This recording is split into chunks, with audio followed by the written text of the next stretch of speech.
João capítulo 1, versículo 12, diz assim o texto: mas a todos quantos o receberam, deu-lhes o poder de serem feitos filhos de Deus, a saber, aos que creem no seu nome. Amados irmãos, amadas irmãs, esse texto, ele é muito conhecido, e ele reflete o maior presente que qualquer um de nós poderia receber. Ser salvo, tornar-se filho de Deus, é um presente, é uma dádiva, é uma graça concedida a nós. Aos Romanos, Paulo ele deixa claro que com o coração se crê em Jesus para a justiça, e com a boca se confessa para a salvação.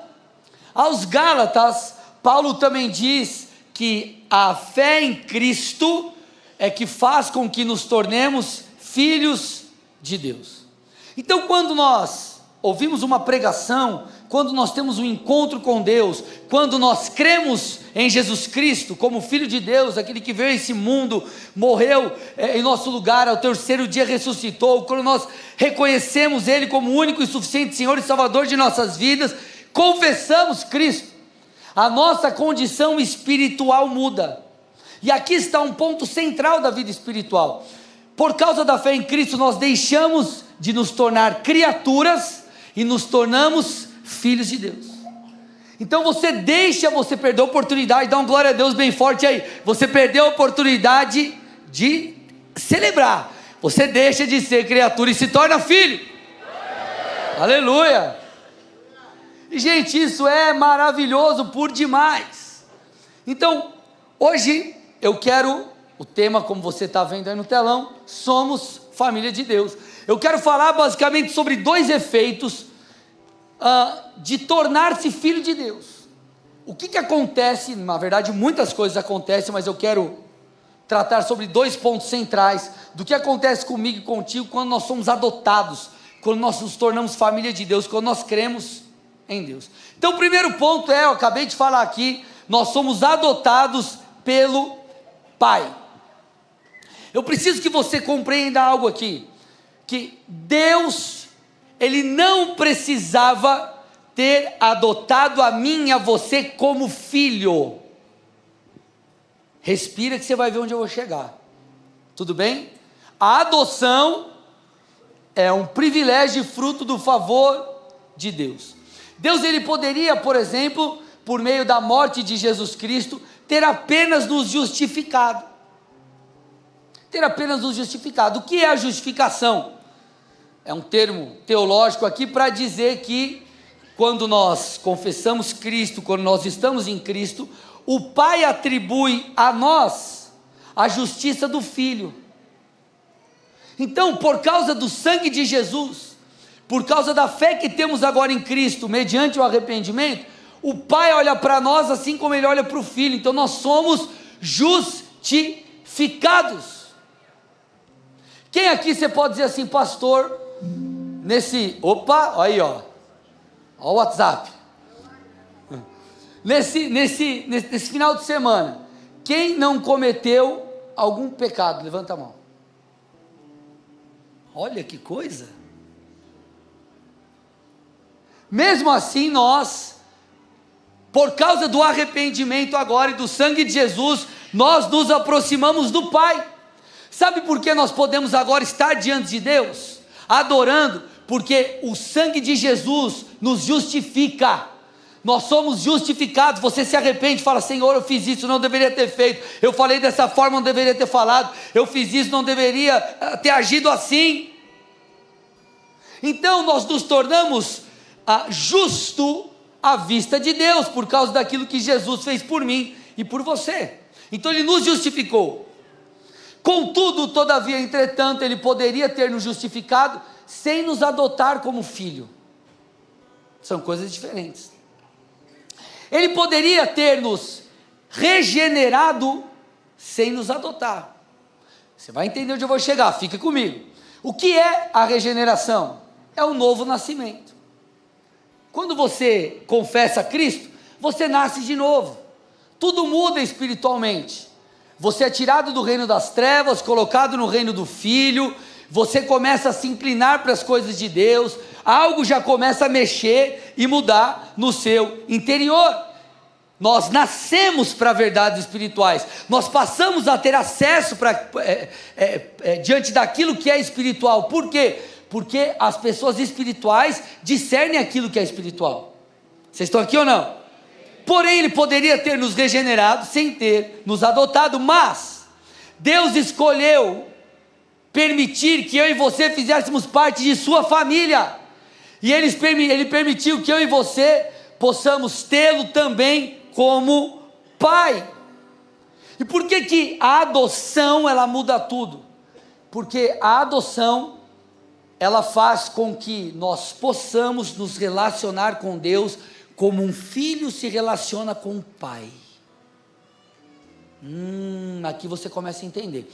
Então, Ele poderia não apenas ter me salvado, ou melhor, Ele poderia ter apenas me salvado, Ele poderia ter apenas me justificado, mas o que Ele fez? Ele permitiu que nos aproximássemos dEle e tivéssemos um relacionamento tão próximo a ponto dEle ser o nosso papai.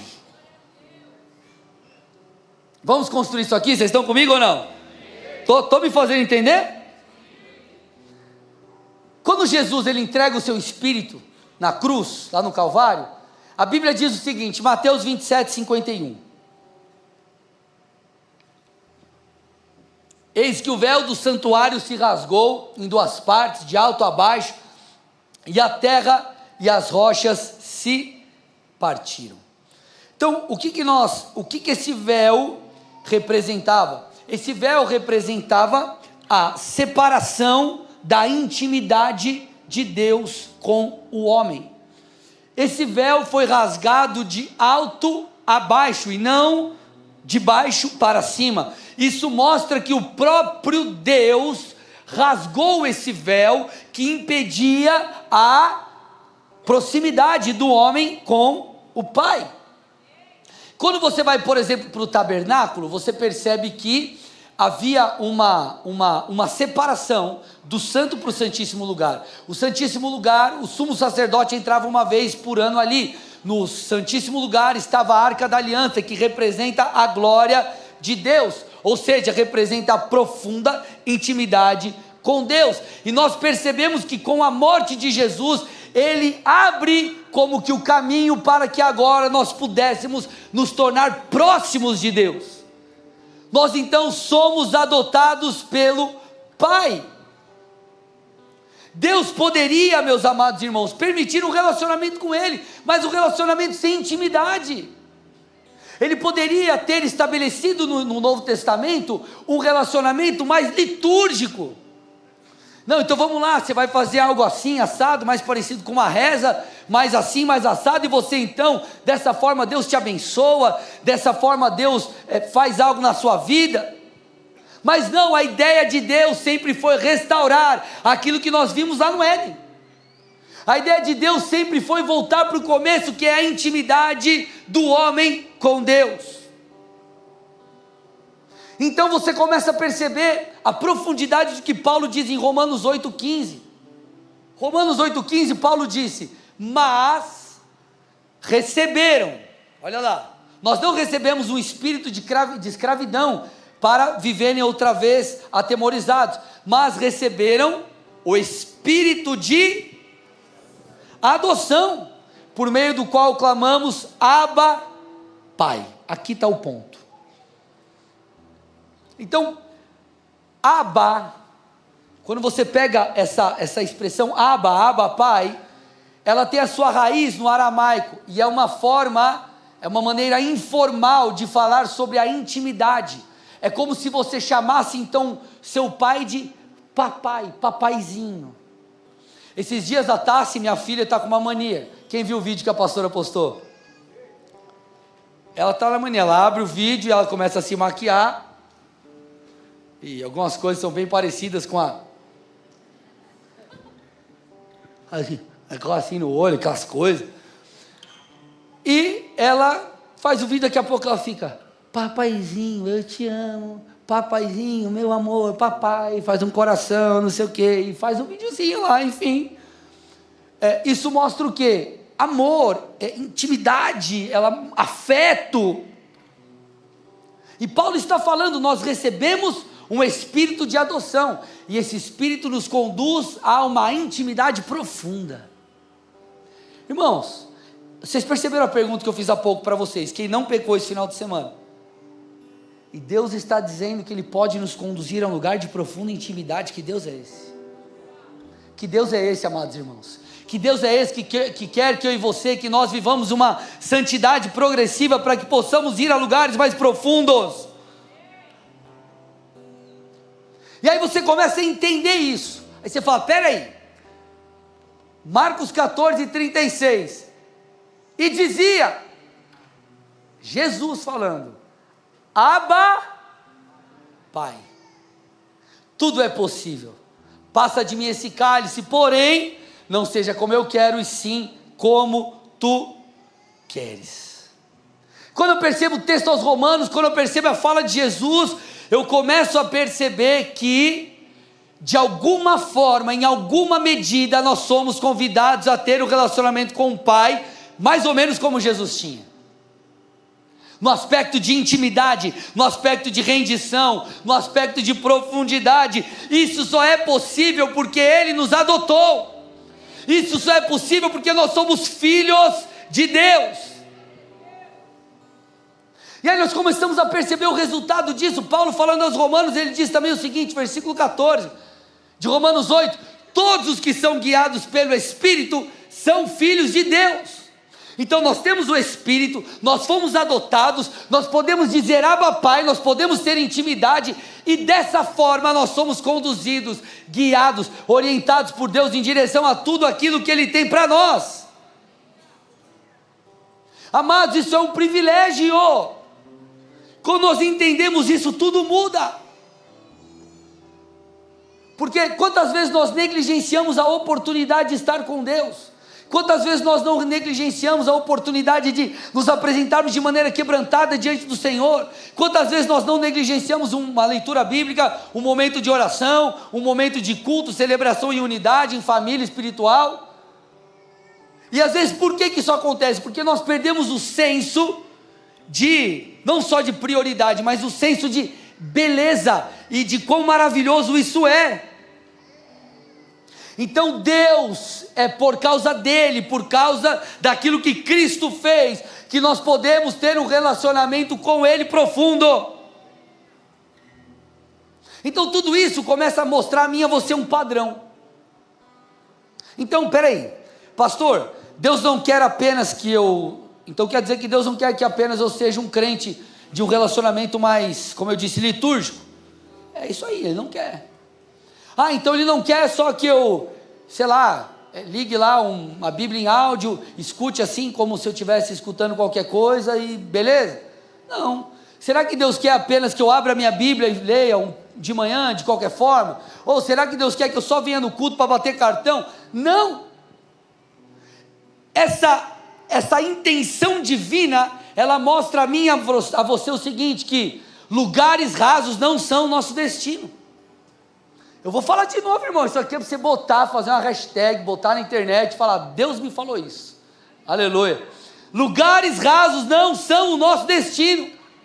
Deus quer que você chegue numa medida onde você possa falar, Abba Pai, ah Paizinho, ah meu Deus, eu estou aqui, ah Senhor, como eu te amo, ah Senhor, como eu desejo o Senhor. Agora, a possibilidade disso, ela não vem porque você é um cara que busca demais. E obviamente que isso é importante. Você precisa mergulhar, se aprofundar, jejuar, se entregar, isso é fato. Ok? Mas não seria possível essa intimidade se Ele não tivesse nos adotado. Então isso é o mais maravilhoso, porque quando nós olhamos, nós falamos, Senhor, tudo vem de ti. Paulo diz aos Colossenses 2, 1-3, esforço-me para que eles sejam fortalecidos em seus corações, Estejam unidos em amor e alcancem toda a riqueza do pleno entendimento, a fim de conhecerem plenamente o mistério de Deus, a saber, Cristo. Nele estão escondidos todos os tesouros da sabedoria e do conhecimento.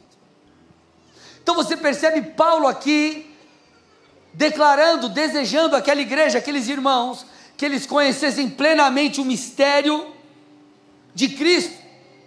O próprio Paulo, que está comunicando essas verdades, ele teve um encontro glorioso com Jesus. Você vê a descrição em Atos 9, o encontro glorioso que ele teve com Jesus na estrada indo para Damasco. Contudo, irmãos, quando você vai lá para Atos 26, Paulo começa a explicar com mais detalhes o que aconteceu em Atos 9. E aqui tem uma fala que é chave. Então abra lá comigo, Atos 26, versículos 13 a 16.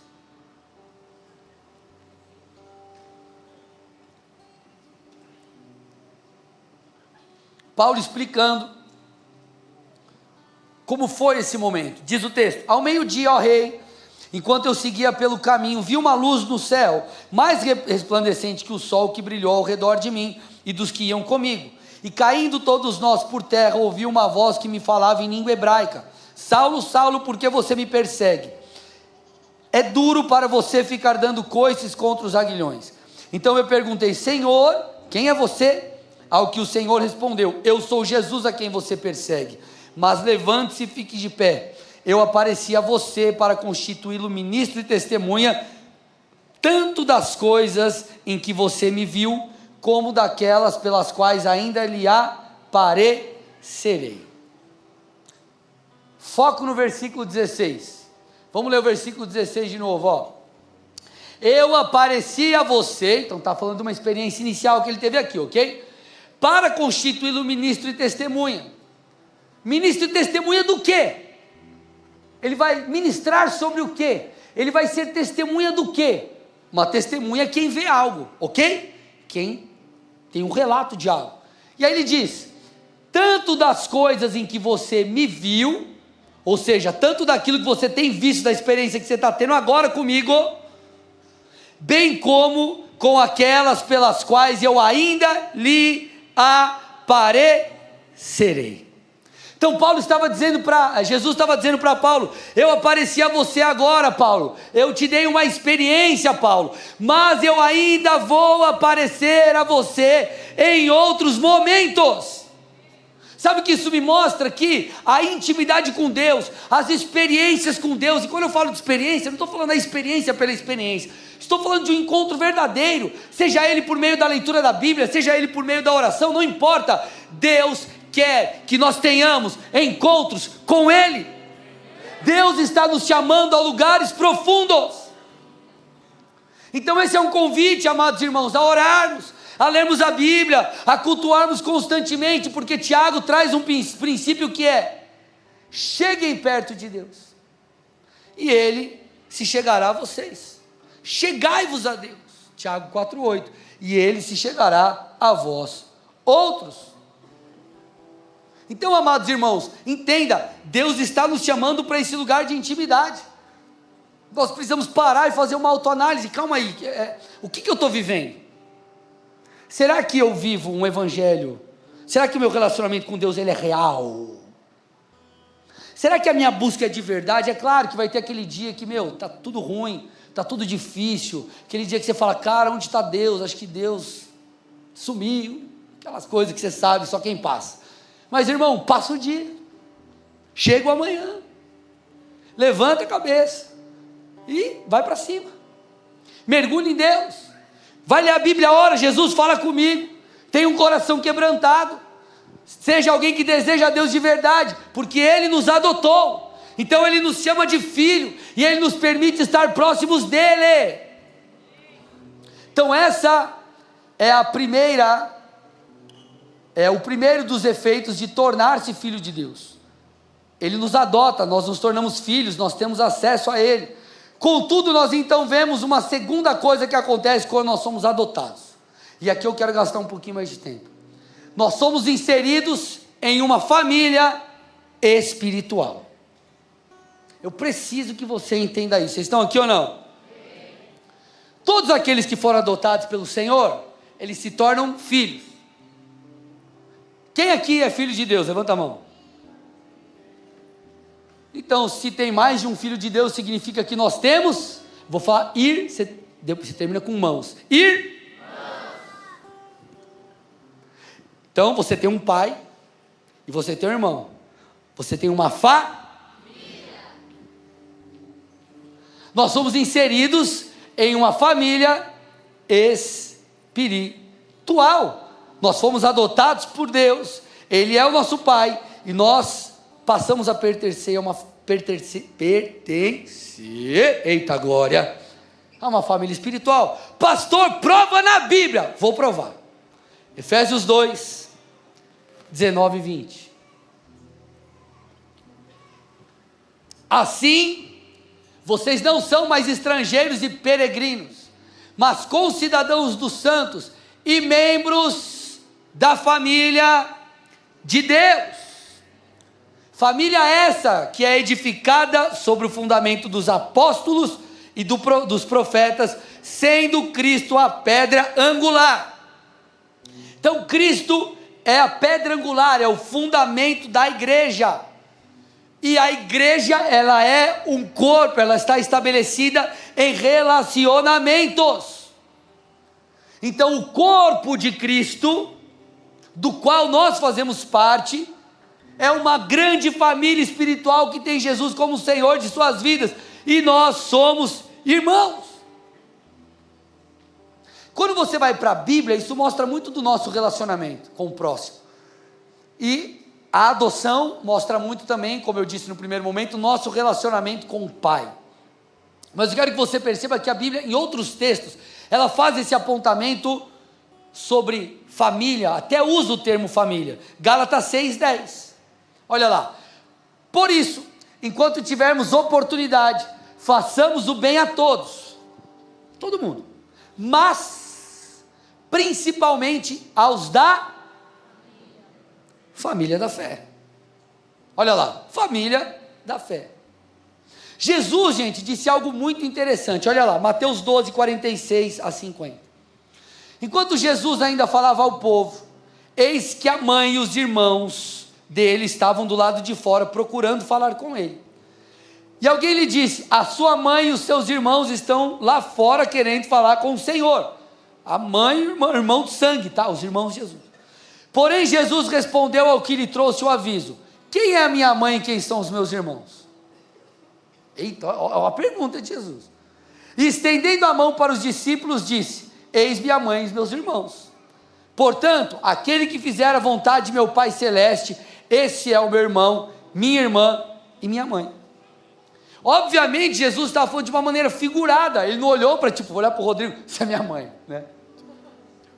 Ele está falando de maneira figurada, tá bom, gente? Por favor. O que Jesus está querendo dizer aqui? Ele não estava repudiando a família terrena, ele não estava rejeitando a família terrena, ele não estava sendo rude com a sua própria família, até porque a Bíblia é categórica quanto a isso, quanto ao cuidado com a família, quanto à honra com a família. Mas Jesus, ele estava aproveitando aquela circunstância, assim que Jesus ensinava muitas vezes, para explicar o valor, o peso dos relacionamentos espirituais.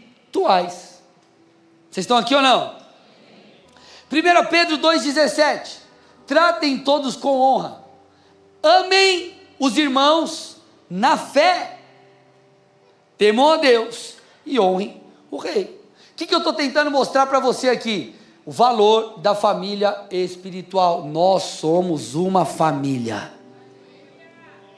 Quem sabe, quem sempre, galera, liderança, tal, recebe mensagem minha, eu sempre falo: bom dia família, boa tarde família. Até virou meio que um jargão, mas essa é uma realidade do fundo do meu coração. Nós precisamos entender, os nossos irmãos na fé são ou fazem parte da nossa família. Por isso que nós precisamos amar uns aos outros, porque o vínculo que nos une é Cristo. Vocês estão aqui ou não, amados? Anos atrás, eu trouxe uma série de mensagens, que quem sabe eu posso trazer de novo um dia, chamada Porque Faço o que Faço. Quem lembra? essa série de mensagens eu trouxe fundamentos sobre coisas muito interessantes, o que é a igreja, o que é uma célula, o que é isso, o que é aquilo. Foi muito legal para consolidar muitas coisas que no primeiro momento são aparentemente simples, mas de extrema importância para nós. Então, o que é a igreja? O que é a igreja, gente? Alguns confundem a igreja e confundem por 2 pontos. Primeiro, alguns dizem assim: não, a igreja sou eu. Vocês já sabem muito bem isso. Eu não sou a igreja nem você. Nós somos a igreja, amém ou não? A igreja é a coletividade. Porque se a igreja sou eu, como que eu tenho irmãos? Se eu sou sozinho? Nós somos uma família espiritual.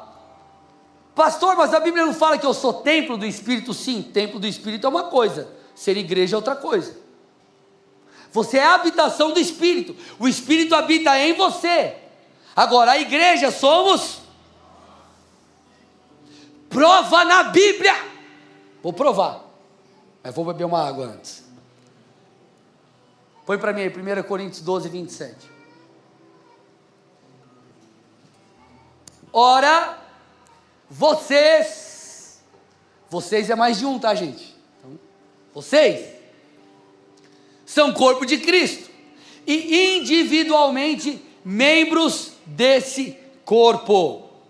1 Coríntios 12, 19 e 20. Se todos, porém, fossem um só membro, onde estaria o corpo? O certo é que há muitos membros, mas um só corpo. O que isso mostra? Que coletivamente nós somos a igreja, o corpo de Cristo. Individualmente nós somos uma parte dele. Sabe o que isso mostra? Que eu preciso de você e você precisa de mim. Que nós precisamos estar juntos. Como que a mão vai funcionar se não tiver um antebraço, o braço? Senão vai parecer o família Adams lá, como que era a mãozinha lá? Hã? É mãozinha o nome mesmo? Ó, revelação. Tá glória. Aleluia. Ó, o Espírito aqui. Aí, ó. Olha para o irmão do lado e fala: não seja um crente mãozinha. Vai acabar a pregação. Vai chegar na cela, sabe o que o povo vai lembrar? Da mãozinha. Você prepara a palavra, você traz um negócio teologicamente saudável, correto. Aí os irmãos lembram da mãozinha. Família, aleluia, glória a Deus, obrigado. Então, gente, o que eu estou tentando te dizer? O corpo de Cristo exige comunhão. Não existe igreja sozinho, não existe igreja mãozinha. O nome dessa pregação podia ser Mãozinha Church. Ia ser legal, né? Podia mudar, Mãozinha Church. Ai, Jesus. Então, é muito interessante quando nós olhamos para isso, porque nós percebemos a dinâmica de como Deus constrói todas as coisas. Como Deus constrói todas as coisas. Então, vida cristã requer comunhão. Olha para o irmão do lado e fala: hoje você tem a oportunidade de pagar uma pizza para mim depois do culto. Ou pode ser um sushi, se você for mais ousado. Pode ser um sushi, aleluia. Lavassúria.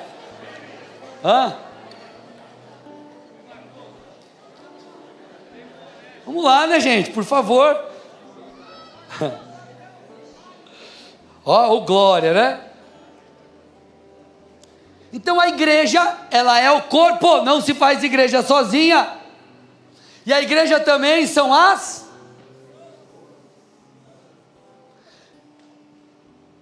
O que eu estou tentando te dizer, amados irmãos?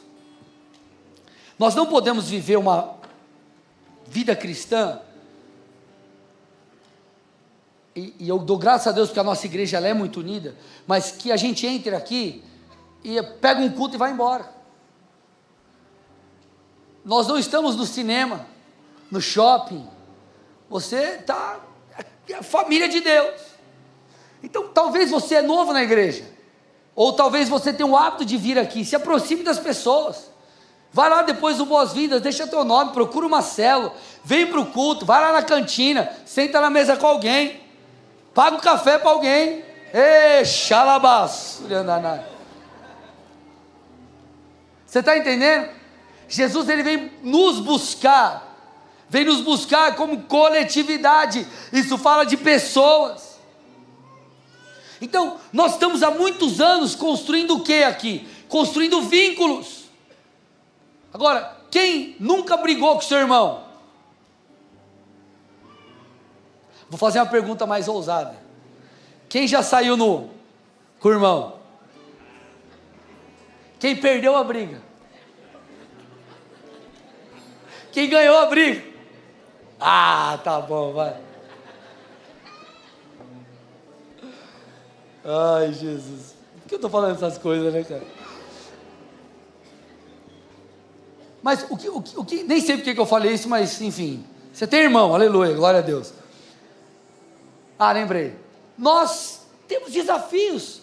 Só que tudo isso precisa fazer com que eu e você estejamos unidos. Então a igreja, ela é uma família espiritual. É muito interessante porque quando nós vamos lá para o livro de Atos, e é muito legal porque o livro de Atos, ele mostra o quê? Ele mostra o estabelecimento da igreja. Então a igreja de fato começa em Atos, e nós vemos o desenrolar, não só a partir do seu fundamento, mas tudo que foi construído ao longo do tempo. Então a edificação da igreja, obviamente, ela não acaba em Atos. Você vai lá em Atos, você vê um grande espaço sobre a vida do apóstolo Paulo. Depois você começa a estudar os pais da igreja, você começa a estudar a história da igreja, e você vê o desenvolvimento da igreja.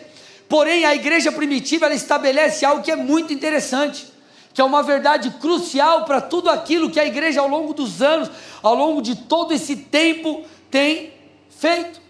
Atos 2,42 diz que eles perseveravam em algumas coisas, e ele cita fundamento dos apóstolos, doutrina dos apóstolos, comunhão, partir do pão e as orações.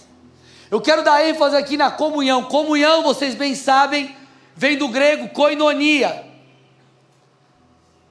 e essa palavra, ela fala sobre muitas coisas. Ela fala, por exemplo, sobre associação, comunidade,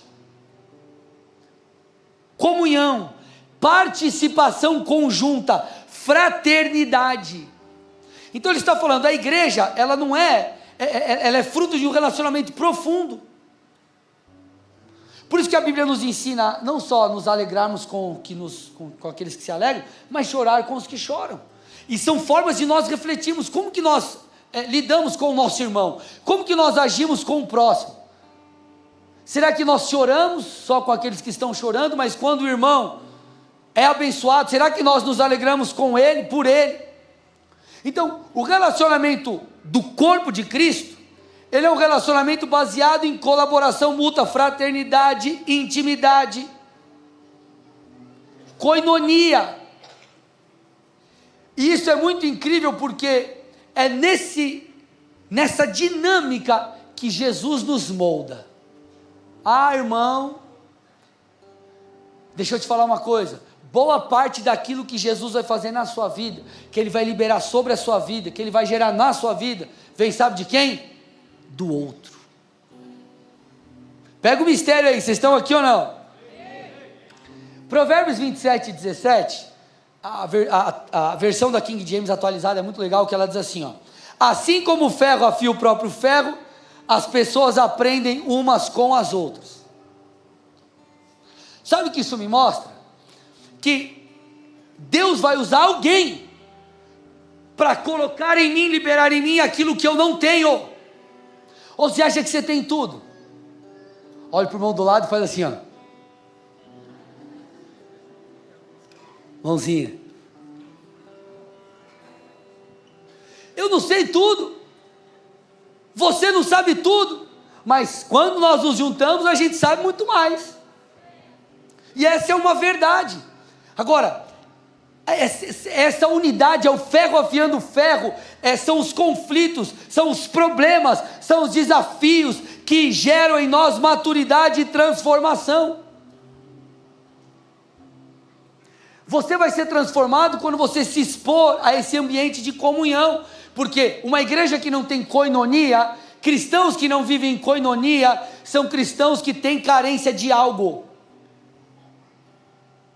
Então vou te dar um exemplo. Cara, eu não sou nada criativo. Eu sou racional, eu uso o lado, é o direito que é a criatividade, né? O cérebro é o lado direito? Ou é o esquerdo? Quem sabe isso? Eu uso a parte do cérebro que no criatividade eu não uso pouco. Aleluia.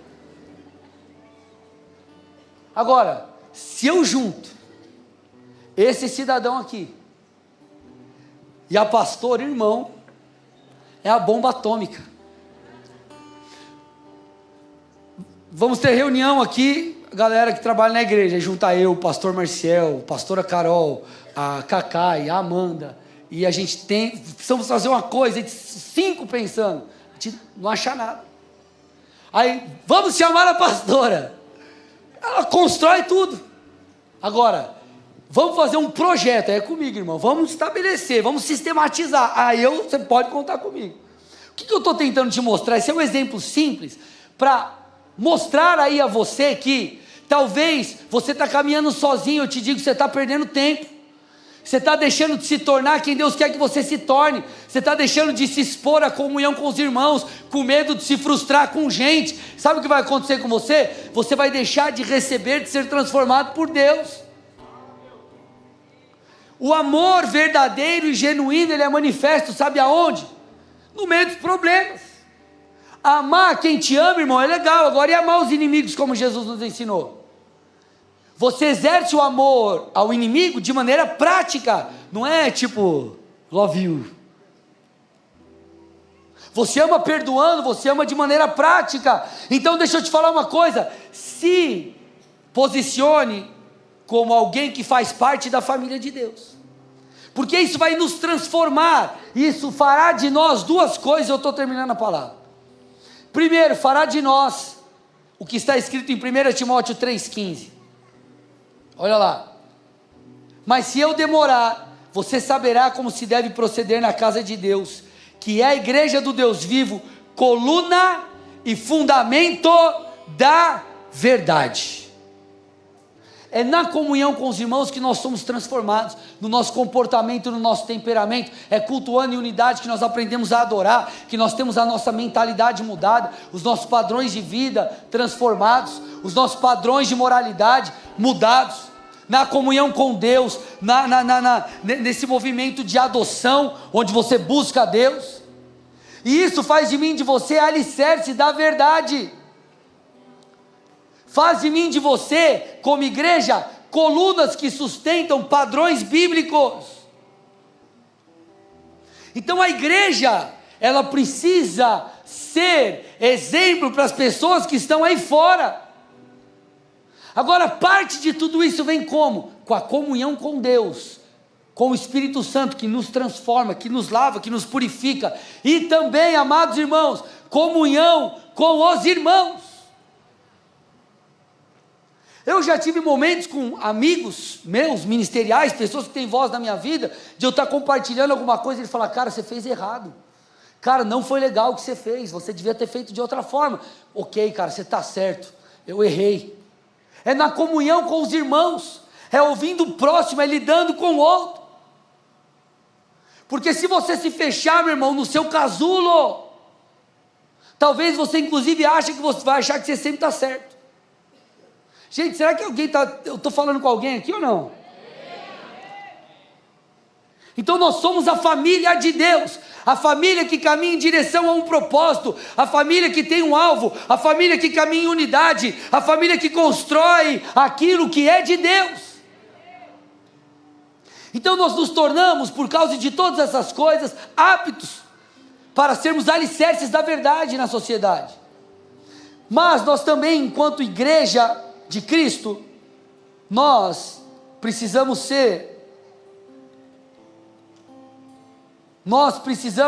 refletir a vida de Deus.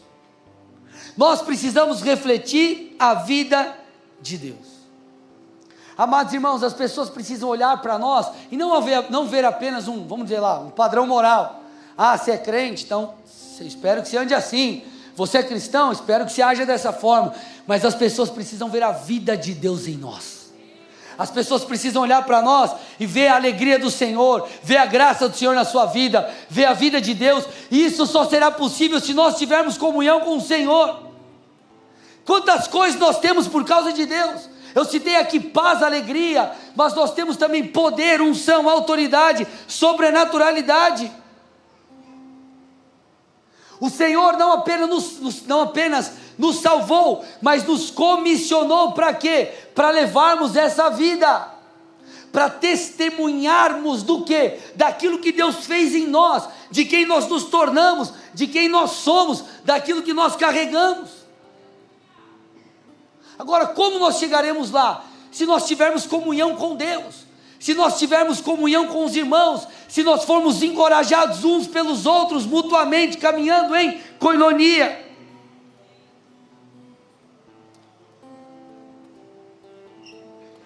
É muito interessante porque em Mateus 3, Jesus é batizado. Em Mateus 4, ele vence a tentação no deserto, começa seu ministério. E eu quero que você perceba o que diz nos versículos 18 a 20 de Mateus 4.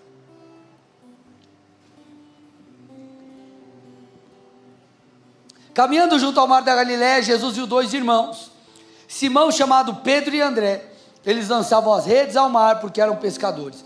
Jesus lhes disse: venham comigo e eu os farei pescadores de gente.